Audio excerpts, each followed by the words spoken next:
আজ তোমাদের দেখাবো আমি আমার স্টাইলের তরকার রেসিপি। তাহলে রান্নাটা তাড়াতাড়ি শুরু করা যাক, বেশি বকবক না করে। এর আগে ফার্স্ট এখানে সর্ষের তেল দিয়ে দিয়েছি, আর দেবো শুকনো লঙ্কা, তেজপাতা, আর দেবো গোটা জিরে। এবার এই কুচনো পেঁয়াজগুলো দিয়ে দিলাম এর মধ্যে।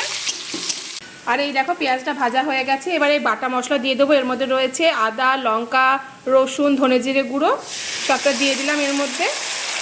এবার দেবো হলুদ গুঁড়ো, লবণ দিয়ে একটু ভালো করে নাড়াচাড়া করে নেব।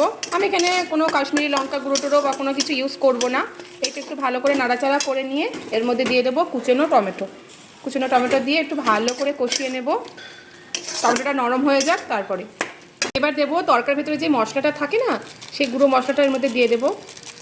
আর দেবো একটু মিট মশলা। এই দেখো, এই মিট মশলা দিলে টেস্টটা কিন্তু দারুণ আসে।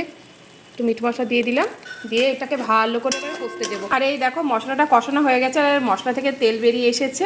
এবার আমি এখানে সেদ্ধ করা তরকাটা দিয়ে দেব। এটা দিয়ে দিলাম, দিয়ে একটু ভালো করে আর একটু কষিয়ে নেব।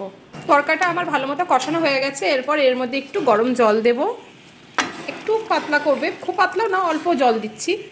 এই দেখো, যাতে এটা ফুটতে ফুটতে আমার একটু ঘনই হয়ে যাবে। আর এই দেখো আমার তরকাটা প্রায় রেডি হয়ে গেছে। এবার ওপর থেকে কাসুরি মেথিটা ছড়িয়ে দেব। আর এর মধ্যে আমি একটু ঘি অ্যাড করেছি।